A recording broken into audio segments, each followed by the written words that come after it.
力的熊熊烈火粉碎了曹操霸业，魏蜀三国争霸从此揭开序幕呀！好，不扯这个逼事儿啊，什么意思呢？今天给大伙带来的这个视频啊，就比较简简单单、安安静静的玩法。什么呢？来自于咱们的这个高手学院的这个暖夏啊，这个好像是个女性玩家，听起来啊。这个路子是什么呢？就是赵云天王难度的一命通关。很多人说那什么单秒啊，还是什么啊，什么，还是什么禁地，还是什么禁血什么的，都不是啊。我们跟大家伙说一下啊，就是教你最简简单单的这个赵云这个通关。之前我玩那个三国战记啊，普通难度，我用赵云确实是一臂通关了。在第3关的那个吃人参之前，差一点就死了，再加上最后讲2条命啊，当然你懂的啊，然后我们就对吧？我就确实是那个一臂通关了，当然那是普通难度。那这个天王难度，咱们到底是怎么通关的呢？就告诉你啊，这个路子。好，我们不扯这个事儿啊。那现在呢，卖点血，主要也是为了让自己呢加一点气儿啊。这个加气儿呢，卖血加气儿是很正常的事儿。然后刚才我们这个谢老板来了。谢哥来了啊！这个丈母娘那个事儿又黄了。我感觉啊，天下所有的丈母娘都跟女婿客气啊，非常的客气啊。我哥们儿那个丈母娘啊，这个明显手上那个腱鞘炎非常严重，就是不去看，跟他联系好医生了，就是不去看。然后我另外一个朋友，他丈母娘腰间盘有问题，他就是不去看啊。是生怕麻烦自己的女婿，我也是真醉了啊，以导致内分泌有点失调啊。好，可以看到啊，就是简简单单的玩法。很多人说我玩就不会那个前搓，其实这个呢，就是前搓转身，跟诸葛亮呢看起来挺像，但赵云确实比诸葛亮要难一点啊，这里面不多说。不过其实呢，不用考虑这个事儿，咱们打气儿的速度呢，你得看他用气儿的效果。事实上你也可以一样，就正常打，你像这个 A 一下转身也无所谓啊，都是小事儿。毕竟呢，前面咱们才1级啊，你没有必要前搓转身前搓，对不对？好，一命尽血天王难度啊，那个就是其实没什么太大难度。那天我们看啊，第一是尽血的玩法，第二是什么呢？第二就是像这个禁地的玩法，像禁地全 BOSS 这都是很简单啊。当然我就说什么呢？我说的是那个，比如说你像选张飞。你像那个灰5进诸葛亮一臂通关5进啊，而且应该算是6进了。他5进的基础上加了一个禁卡兵，连卡兵都不能卡。你说说吧，那确实是难啊。好，感谢我们的巨型个子赠送我郎的一首集结令啊，听。嫂子，你张个嘴，我要出来了。好，来看看怎么说。正常可以选择单秒一手的感觉啊。好，大鹏展翅，跳 A， 大鹏展翅，后面的小兵，倒转昆仑能打到1点，追地挑起来，跳 A， 只能打到1点啊。起身不敢，也不能说不敢吧，也无所谓，反正。那个补还没吃呢啊，有的是补。这个打完之后还有个小夜包。第2关呢还有那个小动物。好，你看他这么打法呢，虽然说看起来啊还是挺那个什么的啊，这天王难度的话刷兵也不一样。我们好跳 A 前锁，没锁到啊，他准备要捡那个什么，再跳 A 直接 A 过去。耶！大腿说错了，大腿，当然是大腿 ，sorry， 忘记了啊。大鹏展翅，当。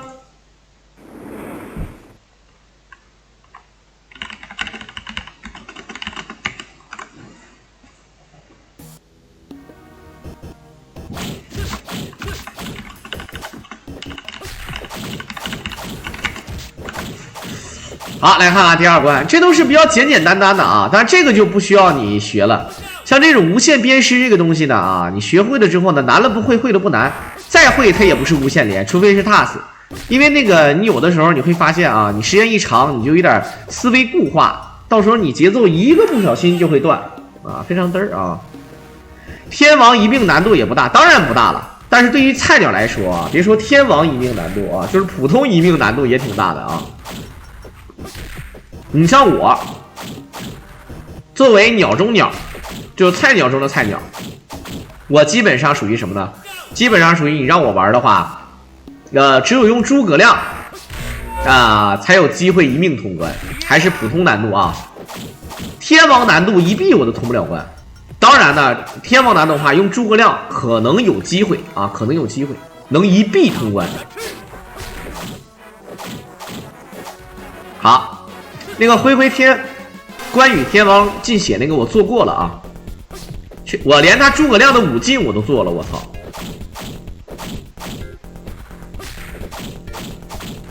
我操，这一杵子有点东西啊！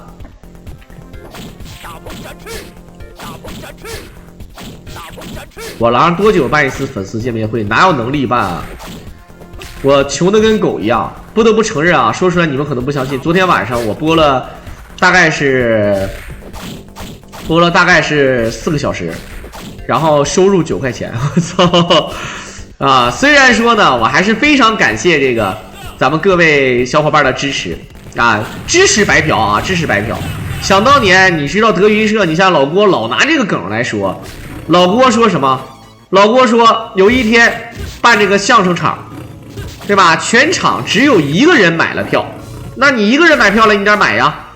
但是演到一半的过程当中呢，这个人接电话，就很尴尬。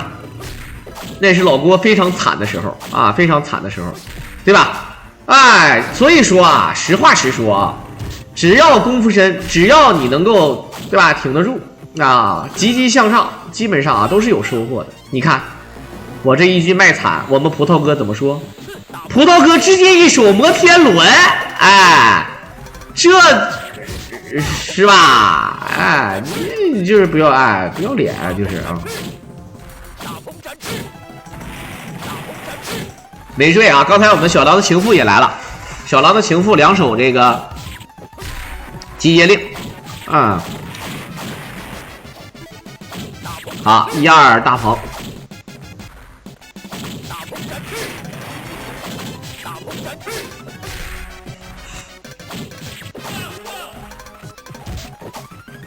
我什么屁股啊？没有屁股啊，皮骨。那天我贼有意思啊，我这边我有个那个，就是我有哥们儿嘛啊，这回是我哥们儿的现任老婆啊，我应该叫嫂子，但是呢，不是哥们儿的前女友了啊。然后呢，我们一起唠嗑，一起那个喝酒吃饭，然后我就跟我哥们儿说，我说现在啊，好多人就是说那个敏感词，比如说屁股不叫屁股，叫皮骨。然后呢，我说还有一个最嘚儿的是皮燕子啊。就是皮，就是性皮的皮，或者说是那个毛皮，比如说虎皮，是吧？虎皮什么牛皮啊，姓这个皮燕子啊，这对吧？他我对吧？我俩就搁那笑，然后我那个嫂子啊，就我那兄弟他现在媳妇儿，他就不知道什么叫皮燕子啊，他就问我，他说皮燕子是什么？我说操，我说没法给你解释，你自己想去吧啊，你根本就不知道啊。不是无中生有，是真事儿啊，真事儿。好，这一手摩天轮相当于多少？3飞多啊，相当于3飞啊，兄弟们，这是对我狼那是真没说的啊，我们葡萄哥，确实是啊。其实也不能说在线装可怜，主要跟大家伙说什么呢？就是说这个，事实上是这样的啊，就是以后还得扩展。刚才有人说什么守旧什么的，那你说郭德纲的相声啊，是不是？按理说郭德纲的相声反而是守旧了，对吧？他反而是守旧了。很多人说那也不对，对吧？他讲的那个故事的主线剧情，啊，虽然说是那个旧派的剧情，但是呢，他吹牛于谦的媳妇儿、于谦的前女友、于谦的爸爸、于谦的妈妈，这都是新段子，其实也不一样啊，对吧？它的组织结构也是讲传统的，它不像那个其他这个相声这个，比如说什么曲艺协会什么的啊，那不一样啊，还是你个人的功力问题啊，是不是？还是对吧？还是这个功力的问题。好的，卡住兵了，这是最常见的卡兵啊，卡彻里级这个铁甲兵的这个路子，可以卡也可以不卡。所以说，往往啊，单挑 BOSS 永远都没大家伙想象中的那么难。你只要单挑 BOSS， 哪怕是曹操，哪怕是司马懿，真的没那么难。但是呢，一旦有小兵，再见了。好，其实你们不要小看白嫖，我告诉你，白嫖啊是最值钱的。很多人都想去白嫖瓦龙啊，其实你们的白嫖对于瓦龙来说就是价值，老板呢就可能会对吧，是吧？就会那个对吧？就掏钱啊，因为有就跟羊群效应似的。你像我狼，你们来我狼这儿是吧？我相信各位啊都不是特别抠，什么意思呢？不是说小狼我舍不得给你个飞机火箭的。说句实在话，我平常我还吃泡面呢，对吧？我能坐公交的时候不打车，我能跑的时候我连公交我都不坐。对吧？我看我狼，我喜欢我狼，这也不是强制交钱才能付费观看，对吧？所以说我来白嫖。但是你来了，你打这个弹幕，你当我的人气，你没事在你朋友里面说我看了几年的直播啊，我看了几年的视频，你看谁呀？我看冯提莫啊，女的我看那什么谁，男的我就看小狼啊，小狼这个人非常有意思啊，虽然说长得不咋地啊，对吧？但是这个人幽默风趣，是吧？然后呢，对这个朋友都是一流的。啊，没啥事呢，非常，对吧？还能真性情，还能没啥事呢，这个，对吧？这个讲黄段子，有的时候还能哭鸡尿腚的，是吧？啊，这人多好啊，没啥事吹个牛逼。你看这一下无形当中就给我打了广告，对不对？啊，但如果说呢，如果说啊，你如果说是他妈的，你说我狼，我一个月我不少赚，我一个月赚1600-700块钱的。啊！我今天我就给你送个火箭，我争取啊，我争取那个一个月给你送2个火箭，我600块钱够吃了，这就没有必要啊！我又不是女主播，我要是女主播，我高低陪你睡一觉，对吧？我又不是，你总不能，对吧？对吧？你只会心疼哥，你不能，对吧？你不能，是不是找我那个皮案子去啊？那我肯定不能干啊！那这玩意儿咱实话实说，现场直播的好吧啊？但是就是这个意思啊，就是这个意思。对吧？你如果说有一天当你们飞黄腾达，对吧？打开你们的支付宝啊，发现对吧？发现那个支付宝这直接就是那个什么啊，那个余额宝里面大概是有个对吧？这个8位数9位数的啊，对吧？你随随便便是吧？随随便便你打开对吧？打开你的微信那个什么财付通里面啊，就7位数。啊，像这种大哥是吧？你来我这直播间里面，你好意思吗你啊？哎，我都不稀得说你们啊，一天天抠搜的啊！那个不好意思啊，暴露本性了啊！我本身我是能忍住的，我本身没想这么说，我刚才我控制不住了。你看人的大脑啊，就是啊，想说假话，结果真话就冒出来了。就是总是怎么就管不住自己这个嘴呀，就啊！其实我想低调的啊，但是没想到把真话说出来了。但是既然说出来了，就是这个意思啊，大概就是这个情况啊。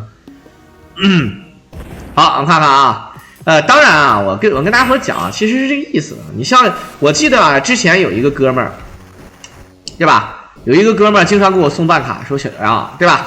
然后呢，说小狼我也没啥钱，我就给你送个办卡吧，这个6块钱也不多，对吧？但是呢，希望能帮到你，对吧？我想想，真的很诚心，我真的很开心。但有一天这个哥们儿不一样了，在微信里跟我说，我说我狼，对吧？想当年我给你送这个办卡什么的啊，也确实是啊，对吧？就当买票了，就当今天晚上我买票了啊。但是现在我不一样了，以前我没几个钱，现在我没钱了。啊，你看你能不能给我先串个2000块钱？我真有急用啊！我直接就是没闲钱啊，就是确实，就是没闲钱啊！对不起，没闲钱啊！这情况就是这个意思啊！这没闲钱这个事儿，我操，这个借口太他妈屌了！我实话实说啊，该说不说啊。我记得小时候经常有这么一个段子，就是说打电话说媳妇儿，对吧？媳妇儿，我在外地出车祸了，我那个本人撞了，现在警察局怎么地，我如果说不给钱，我就不行了，赶紧救人啊，要坐牢。你看看你能不能借点钱，对吧？你管这帮人亲借，那个亲借。他媳妇儿借了一圈，他问他媳妇儿借着了吗？他媳妇儿说没借着，说行，没借着就好啊，因为我中了那个500万。我中了彩票，中了500万，到时候我对吧？我把钱领了，他们别管我借啊，他们别管我借啊，不是这个意思啊，就是没闲钱这个事儿太屌了，这个我操！好，来看看，这是正统卡兵玩法啊，正统的卡兵玩法。这小兵的伤害，这是天王难度啊，小兵伤害当然是要牛逼一点点，但是啊，就是还是韩信带进化啊。韩信带进化，我操，这个字儿太屌了啊！好，感谢我们的歪刀的人，那好久不见，一首集结大卡赠送给我了。大风展翅，检索捡起来追地，哎，你连追地都没追起来，直接白鹤亮翅，你好像真的有点东西了。大风展翅，检索大风展翅，捡起来检索追地，哎，这明显对单秒啊玩法还不是很完美。如果说有对吧，有单秒的路子，暴击大鹏，有气儿就任性啊！好，白鹤，哎啊还好，大鹏展翅3连，检索大鹏展翅，最后一点倒转昆仑，就感觉没有小兵夏侯渊，也无非就是一棵不会走路的大树，好吧？面的估的啊！好，不是我个人觉得，我这是拿瓦龙的梗没错，但是我绝对没有侮辱龙哥的意思，就是这个事儿是很正常的，就是最后我们知道，就是说，那是老板想要斗那个瓦龙啊，其实老板有钱，他对吧？他有钱，他是想斗，不得不承认啊，你用谎言去换来的，有可能就是谎言，你用谎来换取的东西，它并不是真实的，对吧？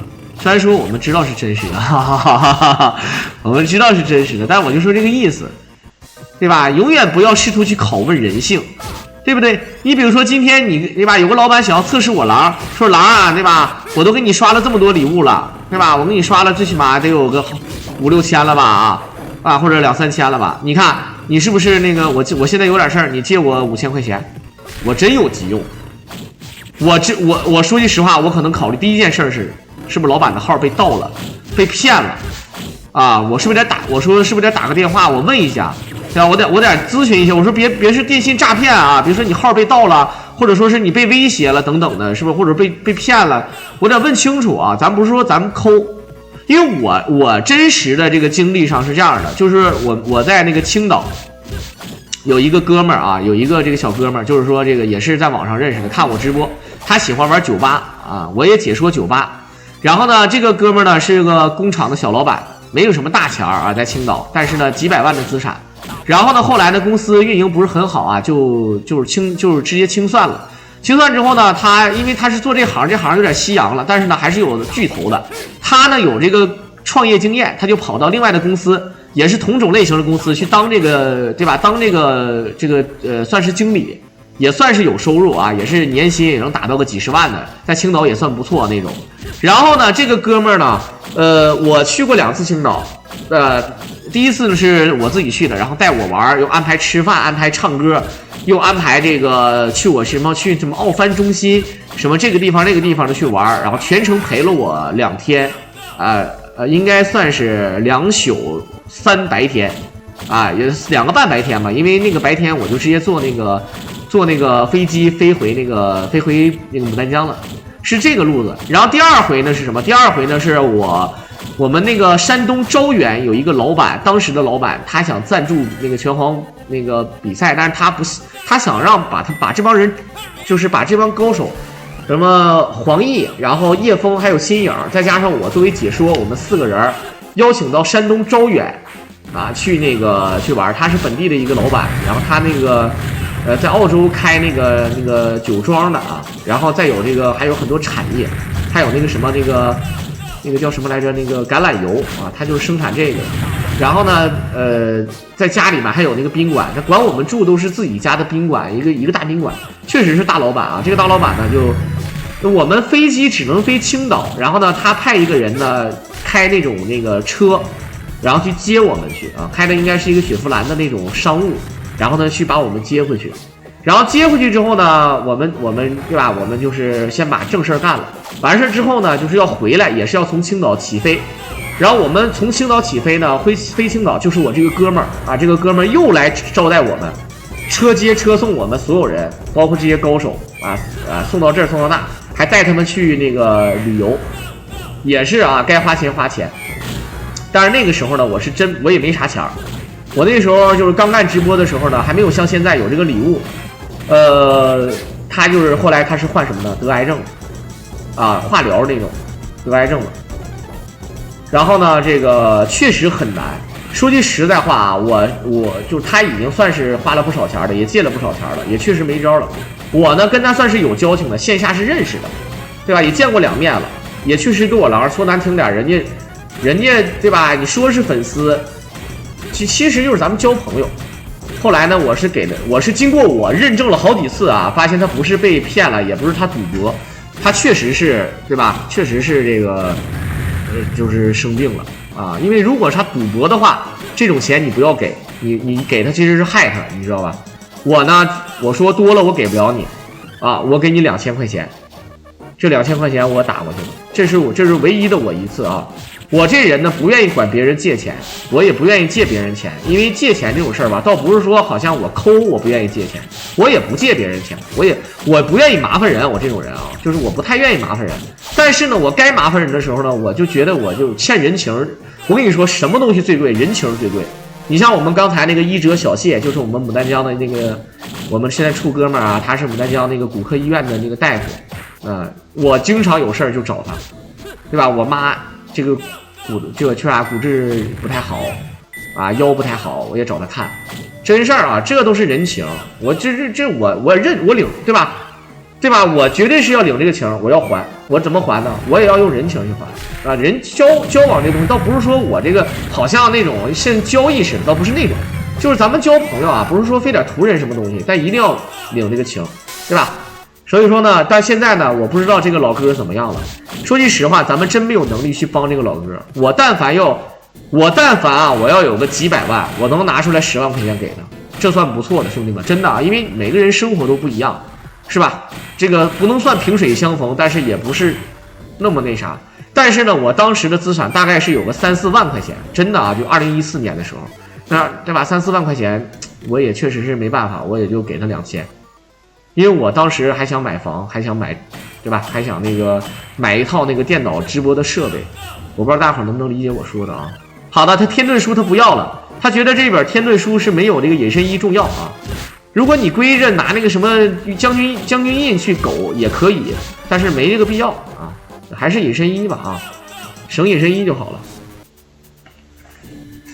现在的这个老哥是不是已经这个，对吧？已经这个走了啊？我不知道啊。但愿呢，我说句实在话啊，据我对他的这个病情的了解呢，好像不是太乐观，好像不是那种所谓的早期或者是良性的。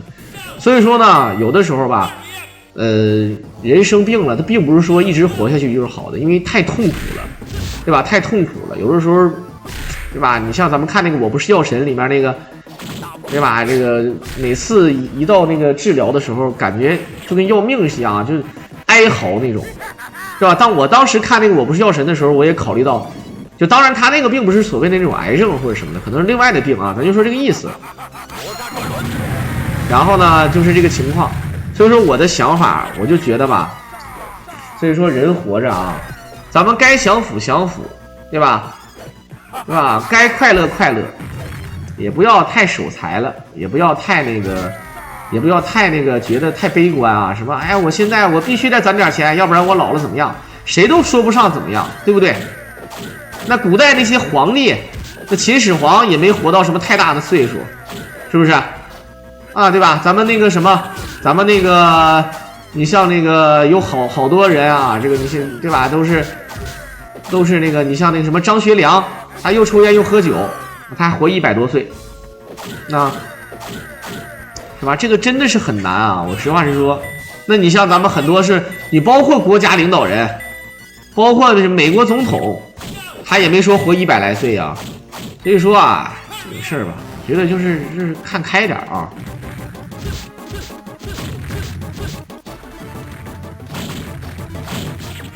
我看那个媒体工作者，那个咱们说那个李勇，对吧？还有达叔吴孟达，对吧？李勇也是啊，吴孟达也是。有的时候你还有咱们看那个鸡哥，是吧？就看《古惑仔》里面那个鸡哥，然后就是这些啊，就有的时候你是没办法啊。而且人生病了是真没招，包括咱们看那个谁，何鸿燊。这何鸿燊，这个有钱嘛？这个治疗痛不痛苦，只有他自己知道，咱们不知道。非常，我估计是挺痛苦，对吧？他为什么还不走呢？他倒是可能不想痛苦了，但是他的那些太太姨太太们，因为这个老爷子吧，他那个时候吧，法律是让这个娶很多这个老婆的啊，这个不违法啊。你现在就重婚罪了啊，你现在这个不行，但之前是可以的。这你没办法，人活的时间长的，他可能为了这个遗产，他就有点，对吧？就有点闹心啊，就有点难受，对不对？好，追力一条。当然了，我也就是做这个事儿啊，也不是说沉不沉重的，人嘛，就是这样的啊。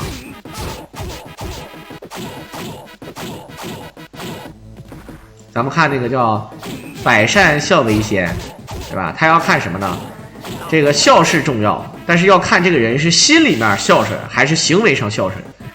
如果说是光行为上孝顺，心理上他未必孝顺啊。他如果是身体上，他是行为，他心理上孝顺就是真孝顺。照这个说法，如果这个人他穷，他就没法孝顺了呗，对吧？没办法，对吧？万恶淫为首。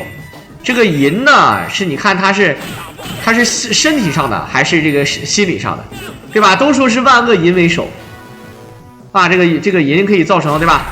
是吧？你包括咱们还有很多那个为了美女为了啥的，你像董卓啥的，是吧？咱这个你看你是在行为上的，而不是看心理上的，是吗？你光看行为不看心理，光看心理不看行为都不行，对不对？咱们不有一句老话叫对吧？久病床前无孝子。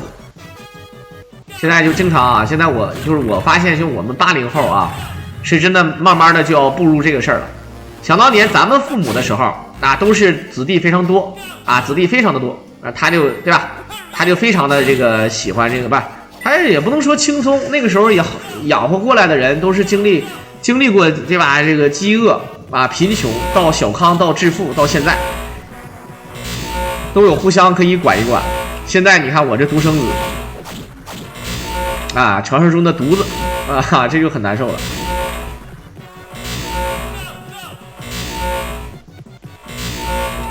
淫是没什么的啊，淫是没什么的啊，就是说，咱说这个，你比如说每个人不都你喜欢异性对吧？喜欢异性，喜欢这个美色，这是人的基本欲望啊，这个没毛病的，一点毛病都没有啊。咱就是说。但是说呢，你行为上，你主要是心理上，谁都有心理上的，但是主要是看行为。你行为不行，那谁就是那行为上海王，对吧？但是你如果说是那个孝的话，你不能光看表面。很多人都说啊，你对吧？你行为上你就有点孝顺，那你要真的是穷，那就外人来讲，你穷你就是不孝，对吧？这卡兵谁发明的？那就是能卡。好的，直接一个傀儡娃娃，他是要秒吗？白鹤亮翅，哎呦7连，哎呦节奏不错，操！刚想说啊，这白鹤亮翅其实打起也不错啊。